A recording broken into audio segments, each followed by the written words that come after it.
Welcome back to the Nerdrotic channel. My name is Gary Beekler. I am live in San Francisco, California, and I come to you from nerdrotic.com. And tonight we are covering Ancient Alien Season 13. God, Episode 11, Russia Declassified, which I'm sure will get us demonetized on YouTube for saying Russia. But so what? Who cares? And I am joined by the wonderful talented writer of Heroic Hollywood and 1428elm.com and working with Ash versus Evil Dead live, the musical. Susan Layton, how are you? Hey, I'm great. It's good to see you. Ready to get this one started. This was a good one. This was a good one. And hello, everybody in the chat. This will be about 30 minutes so we can start the Friday night show on time. And if you're just watching this as an Ancient Alien fan, we do a Friday night podcast that's live where we sometimes talk about aliens. And this was a good one. It starts out with it gives us it was basically the history of the Russian space program. And I knew this, but even in this show, you realize like how far they were ahead of us and how they basically kicked our ass. We got to the moon first, but that was kind of it. They've beaten us on pretty much everything else. And the show came out with the narrative of, well, it's basically the Russian government is freer to do things like test on humans, send more dogs into space, be a little more cavalier, I guess, with what they do. And so I don't know what kind of a message that sent, but let Russia basically do the dirty work. But the whole thing of the episode was that the United States and Russia has been working together this whole time. Even though we've been on the brink of war for many years. You and I lived through Duck and Cover. That was fun. And and even when the Soviet Union was collapsing, we were still working together. And there's a lot of evidence to back this up. And they had a lot of good people on tonight's show, Susan. They did. Some of my favorites. What did you think of tonight's show? I loved it. I mean, this is like everything I like about Ancient Aliens. I love delving into the old crashes. Like we got into Kapustin Yar, which is their Russian Roswell and what happened there. And I especially love the fact that we've got the Russian millionaire, Itzkov, talking about immortality and uploading brains into computers, like that X-Files episode that happened in this past season 11. And then all the, I just love this stuff because it's endlessly entertaining. And it also makes you think on top of it. It's not a lot of crackpot theories, but especially when you get into the cosmist theories, now that's pretty interesting. So I really enjoyed this episode. Yeah, the whole the cosmonism or whatever, the cosmoism. I love that. That's God, I can't remember what the name. There's this ancient religion of people who were basically star worshippers. They were there's something with an A. It's where Mazda comes from, the god Mazda. Yes, and it reminds me of that, and that's something that I'm really into. It was honestly back in the 1300s. It was the last religion when Islam was pretty much taken over in the Middle East.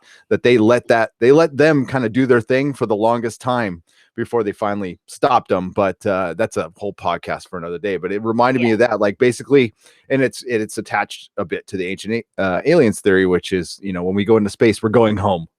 We're going home. We often don't we all feel like that? Like, beam me up. I want to go home now. All the time. We've all had that feeling, right? By the way, this is not a bug on my shirt. This is Giorgio's little spaceship pin that he gave me. And so just wanted to point that. I love my my alien conspiracy shirt that Melissa got me. God says it's called Zoroastrianism. Thank you. What? Something with an A. The opposite of A. Z. Okay. Right. Zoroastrian. Thank you. That's what I was thinking of. Yeah, and that. Oh my God, that we will get to the Russian billionaire in a sec. For one, he looked like he was 10. Where did he get $1 billion? God, him and freaking Mark Zuckerberg. At least I don't know anything about the Russian billionaire, but Mark Zuckerberg basically was trying to find a way to date girls, became a billionaire. So there you go. Right. And so we got a lot of history. We got talk about Sputnik. Every time I hear Sputnik, I think of Sig Sputnik, the band. Oh god. I know it's a good band with the big freaking hair. But we had Richard Dolan, Mike Barra, Nick Pope was back on tonight. Paul Stonehill, I love Nick. Nick is awesome.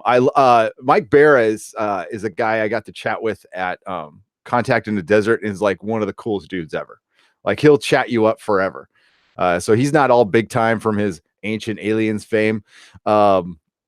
He's actually kind of funny about it too. He's all, yeah, it doesn't help me at all.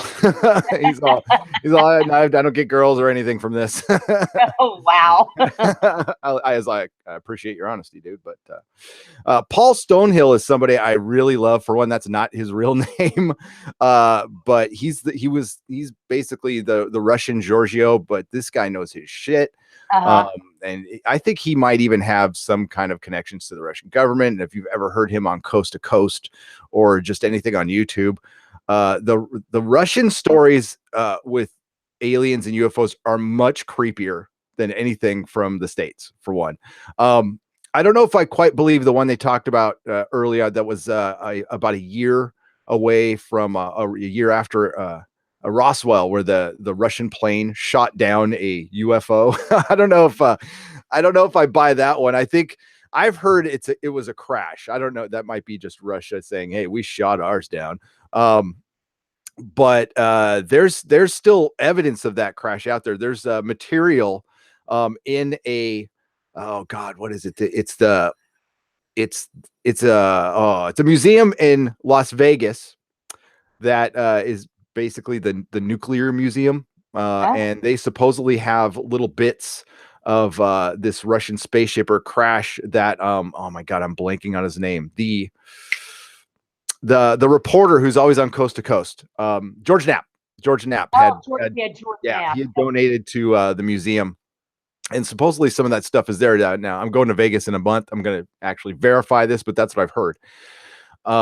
That site, I mean, again, they've had evidence of that, so that's pretty cool. But I found it interesting. You do learn a couple things from these shows. I mean, I don't know if it's all bullshit or not. I don't know how much is verified, and a lot of these shows are written by Giorgio. And I had no idea like how far ahead Russia was. And I knew that we had to like catch a lift with them to the space station for a little while, which is terrible, but that's the way it goes. But I also I completely forgot about those recorded conversations between Obama and Medvedev. Yes. And then then the one where he's trolling the Russian reporter. And he was talking about like, oh, they give me this file that says classified, and it's about basically aliens. I'm paraphrasing there. And I love how Richard Dolan's which I love Richard Dolan, by the way, love him, but he's all, and the Russian president said that with a really straight face. It's like, do you know Russians? Like, dry humor. They are dry humor. They invented it. So I'm not too sure about that, but it was good seeing Richard Dolan on one for sure. Yeah, I mean, he was a frequent guest. He used to be a frequent guest. I think what I found really interesting about Kapustin Yar is the idea of the bunker, the underground facility, much like our Area 51, where apparently this UFO was taken, and they have, they re-engineered things, which has been for years what Philip Corso said, and oh gosh, his name is blanking. I'm blanking on Burns. That they wrote that book called Roswell, saying that basically the same with Russia and the same with us is after Roswell, after Kapustin Yar, we all had significant gains in technology. And it comes from supposedly re-engineering these crafts. Because when we get it, we don't know what it is, and we have to work backwards to find out exactly how they're made, how they function. And what I always find interesting is when you look at what came directly after Roswell, directly after Kapustin Yar. It's very interesting because in the book about after Roswell, it talked about something as basic as a flashlight, how we got flashlights, how things started to get to the point of microprocessors, how we got transistors, all of this stuff. It's like our technology made leaps and bounds from where it was in the 20s in our country to after the 40s. Now, I have arguments with people that say, oh, that's a bunch of crap. Humans did everything right. Humans did do it, but I think we might have had some blueprints, might have had some help. Absolutely. What the hell were we doing for 80 to 100,000 years dicking around in caves? And then Randall Carlson put it best that it's at most 7 generations to where we were riding around on horses. Yeah. And now we have the Falcon, spaceship that can land itself again. SpaceX, yo. So what were we doing for the previous generations? And yeah, it's been insane, especially since that magic year, 1947. It's been incredible. And look at Susan dropping the day after Roswell knowledge with Philip J. Corso and William Burns. Yeah, thank you. One of the greatest books ever. It's entertaining as hell and absolutely believable. And if you guys could find it, you find Philip Corso's Art Bell interviews somewhere. Yeah. And you listen to that guy, and then you tell me he's full of shit, because he sounds convincing. So I at least he believes what he's saying, but he can back it all up too. Now there's some people out there who have supposedly debunked some of his stuff, but I haven't really seen it. Philip J. Corso, he was so convincing that. So yeah, go take a listen to that. I'm sure there's something on YouTube that you can find, but awesome that you read that book. I love that book. I read it years ago when I was a kid because I've always been interested in this. And it's like re-engineering just fascinates me because actually I've done now not re-engineering of craft, obviously, then I wouldn't be talking to you here. Right. But I've done like re-engineering with computer systems. And it's like the same premise. You work off of, I don't know what the hell I'm doing. So you get these little pieces of what, you're given these little tasks and you have to build off of them. And it's funny that you mentioned George Knapp, because he talked to Bob Lazar. Yep. And Bob Lazar was talking about how he didn't know anything at Area 51. They gave him something to work on from the alien craft at Roswell, and it was his job to try to make this unstable element stable for propulsion into space. And I forget what it's some kind of crazy name for the element. It's like element. Here, I'll find element 155 or something like that. Right. Lazar element. I'm sure that'll. That's not it. But Bob Lazar element. Here it goes. Hang on. Live streaming. Here we go. Bob Lazar element. 115, I think. Yeah, it's 115. See? Yeah, I had it. Yeah. And a lot of people, that's another guy who sounds very convincing. I know there's people out there, even within the UFO community, that don't like the guy and think he's full of shit and can't really verify that he worked at Area 51, but you can't really verify that anybody worked there. They didn't admit it for the longest time. It was so funny in the 80s, they would just say, nope, that thing doesn't exist. And it's like, there's pictures, there's the building right there. And they're like, nope, that's not that's the desert. Move along. Yeah. So, Lazar has not sought out any kind of fame after this, and he gets annoyed pretty much with every interview. But I know there's people who don't like him out there, but he tells a good story. A good story. That's where Art Bell is so missed. Like, he was so good at what he did, interviewing these people, because he never sounded sarcastic or was clowning him. It was like Walter Cronkite sitting there listening to a guy talking about time portals and all kind. It was great. It was great. Bureaucracy within NASA kept down space exploration. You're right. But they also pointed out the obvious in this show, that it was the whole space race was a cover for, it was a cover for making better, bombs, essentially. And and we just happened to get a pretty good space program out of it. But not coincidentally, when the Cold War ended, the space, race kind of cooled down for one side anyway. And our last few presidents haven't been really big on the space program. They've let it kind of putter out and die. And thanks to Elon Musk, my boy Elon, that's kind of kicked him in the pants again a little bit. And they're starting to work together with SpaceX. And SpaceX has big plans, folks. Yeah. Big plans. I don't know if they're going to work, but that whole Mars thing, they're on it. That's exciting. I want to see, though, in reference to Elon's vision of how to get to Mars with the multiplex theaters and the pool and everything. It sounds like Passengers with Chris Pratt and Jennifer Lawrence. Yeah. Don't know how that's going to work, how we're going to actually get all that in 20 years, considering we're not really doing a lot with the program, like you said. And it is sad. Everybody in the chat, I see, like Mary says, that's the only way they can figure things out with reverse engineering. And Penn Farm Girls, like, yeah, we haven't done anything since the 70s. And it's sad because Really space sad. is the future. This planet is getting effed up, and we're going to need to go somewhere eventually.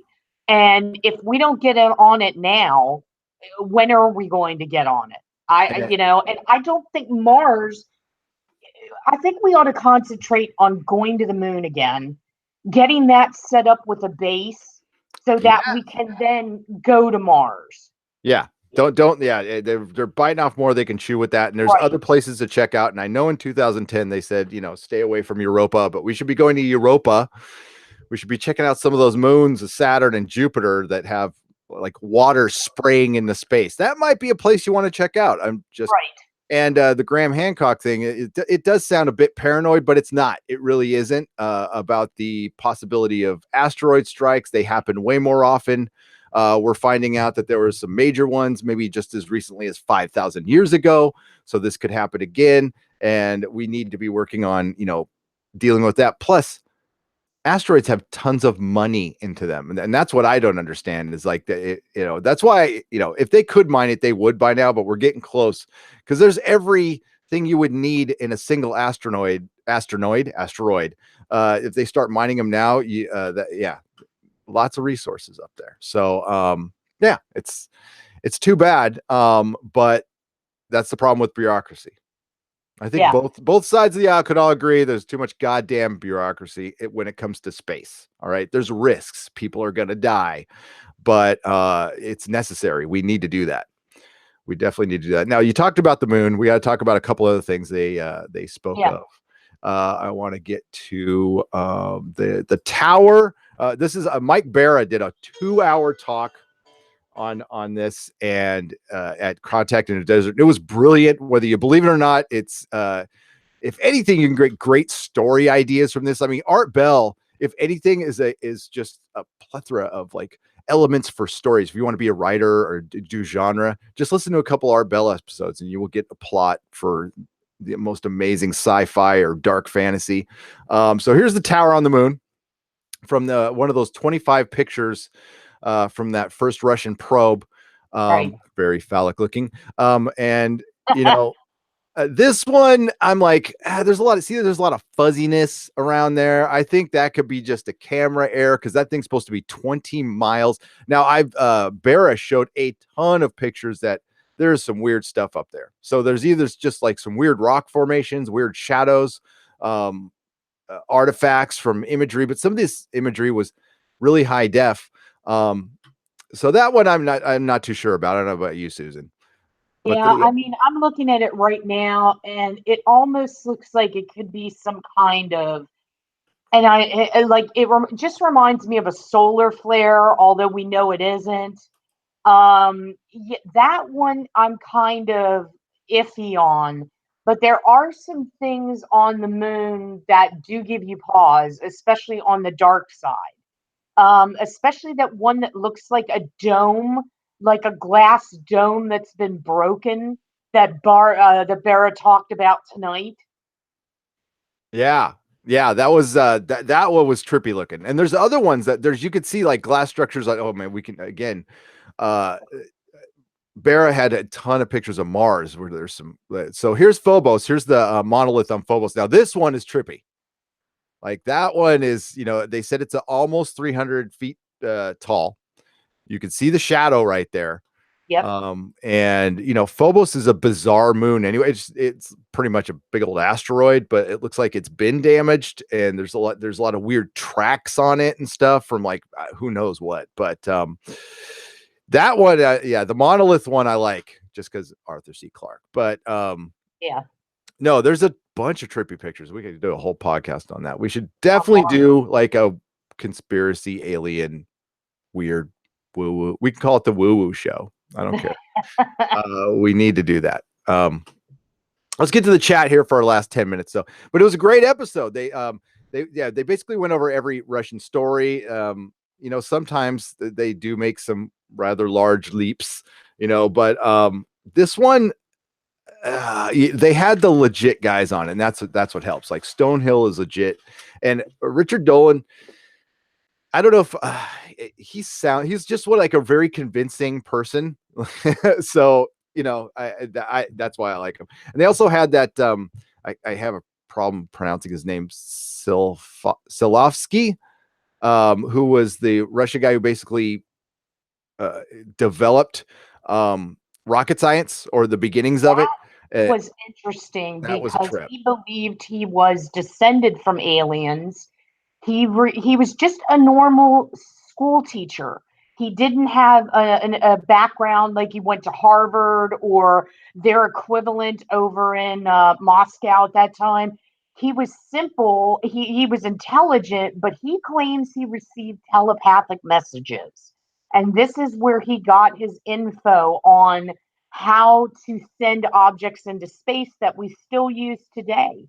That, it's his theories that gave us the ability to launch Sputnik and everything that's there. And, then you go from him and briefly, the young Russian billionaire whose idea is, hey, we're working on uploading everybody's brain into a computer, because their feeling is in order to travel intergalactically, we're going to have to be digitized. And we're going to basically become cyborgs or have some cyborg qualities. So it's really, there's a lot going on here. Yeah, Definitely. there was a lot. So my question to anybody watching this as a video for comments or out there in the chat is simply this: if you are digitized and copied, are you just a copy, or is that you? Yeah. I'm scared by that. I don't Oh, want my brain uploaded. no way. I think, yeah, I'm interested to hear what you think. I think you're dead. I mean, like once you're dead, you're dead. You can copy. It'll be a copy of me or Susan out there, but it's not us. It'll be Tron. It'll be Yes. Tron. And if you upload my brain, I'm going to be the thing that'll shut it down, probably. There's a lot going on up here. Not, too much for that computer. I'll be the, probably. Gary and I I don't will think shut that it would be down. good. We'll be the anomalies. Okay. Yeah, that was another great episode of Ancient Aliens, of course. I think we have a couple more. This might be the last one we're covering. We'll have to see. You have to check nerdrotic.com. That's where we have all our live schedules. Let's get to the chat real quick before we get to our next show. Can I imagine a copy of Bad Bunny? Well, it would be terrifying, but we'd also have two people looking into all the background of the Expanse, and that might be helpful, Bad Bunny. Because right now there's no Expanse news. There's none. Is Clancy Brown going to be Murtry, Bad Bunny? Look into that for me, please. Because I would love that. Imagine Lloyd has an interesting thing. He's like, "Oh, you were just going to read that one, Lloyd." Go for it. Oh no. He said, imagine the aliens' point of view. They get back home and are saying to their friends, no, really? Those beings are strange. Right. Yeah, that's what they probably do. The only way I could believe that Russian plane or jet, that early jet. Those are so cool looking, by the way.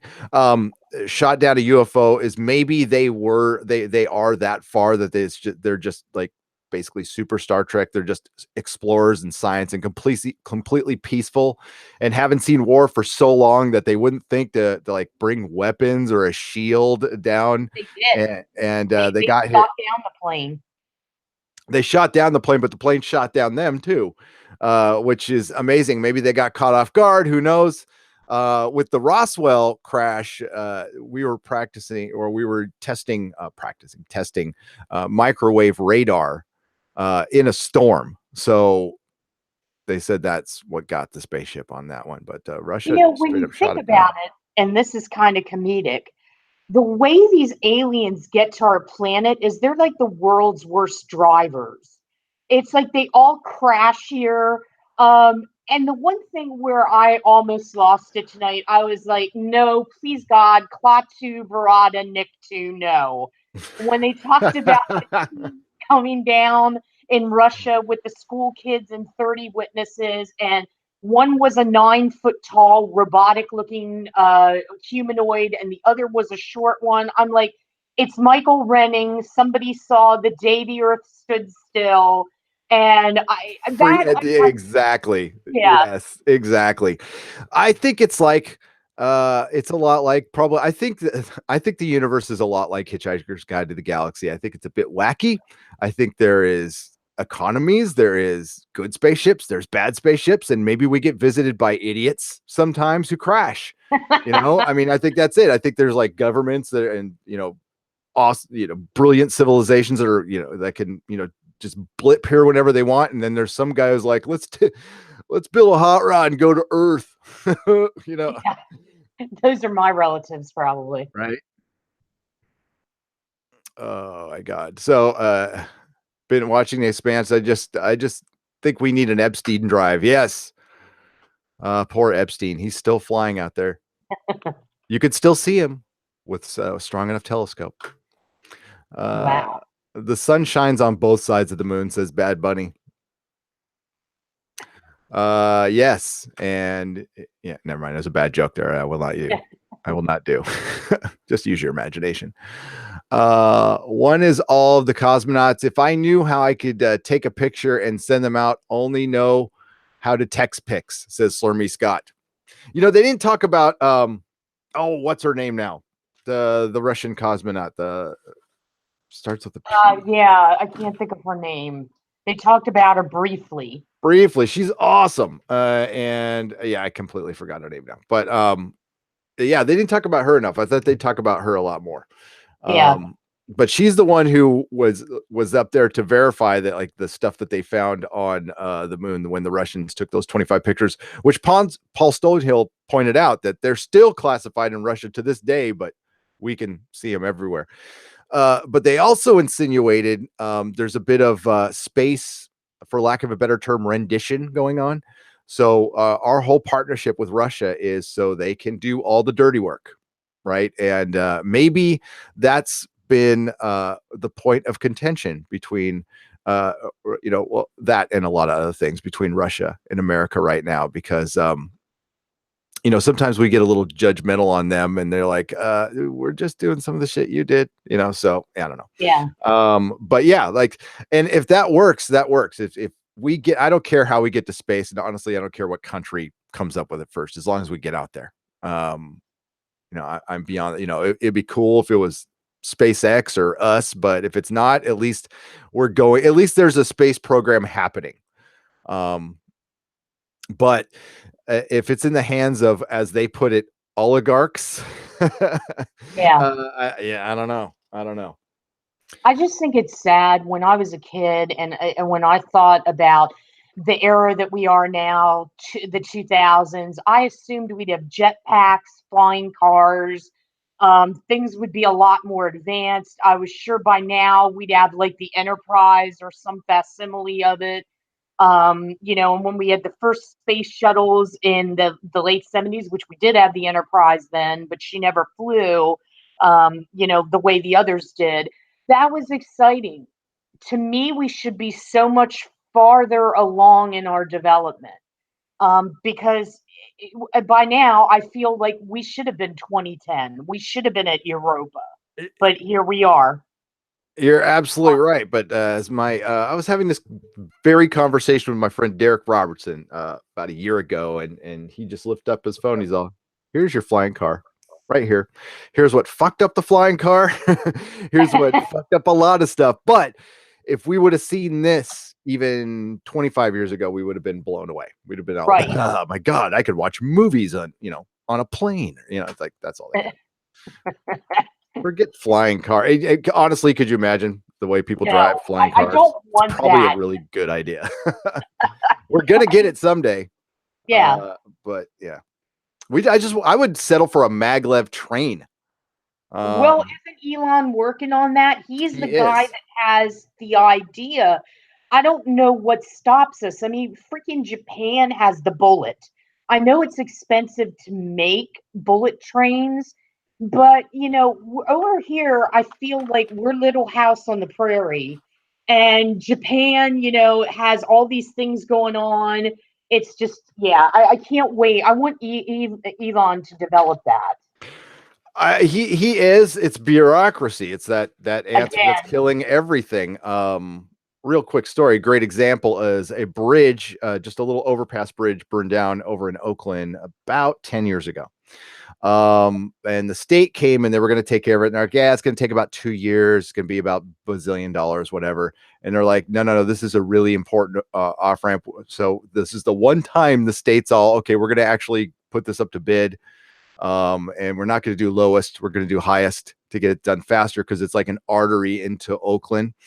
The company that came and did it got it done in like a month, under budget, Wow. everything. So that tells you that's it right there.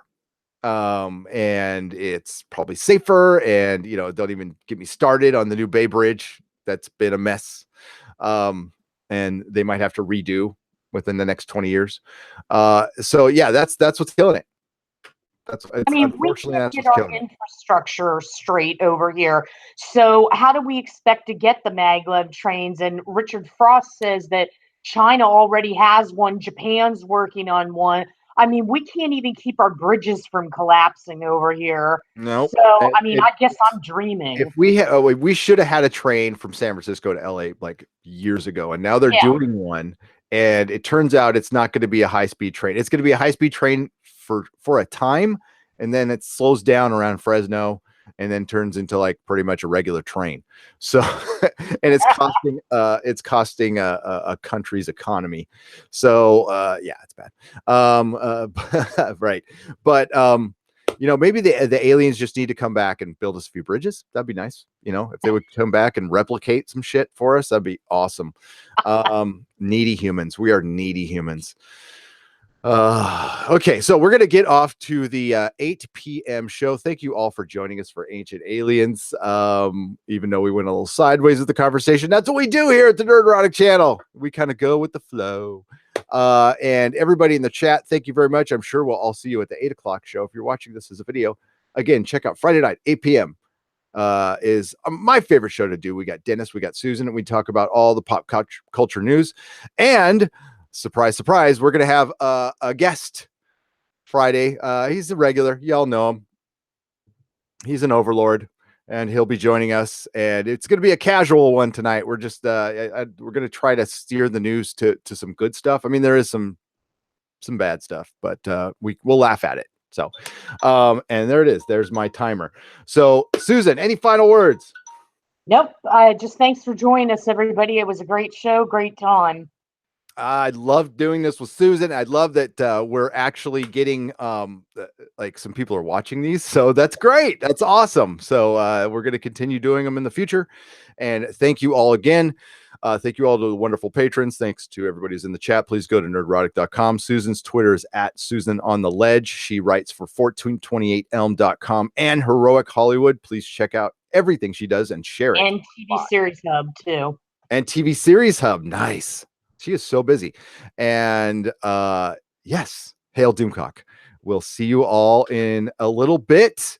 And ancient alien theorists say yes. Bye, everybody.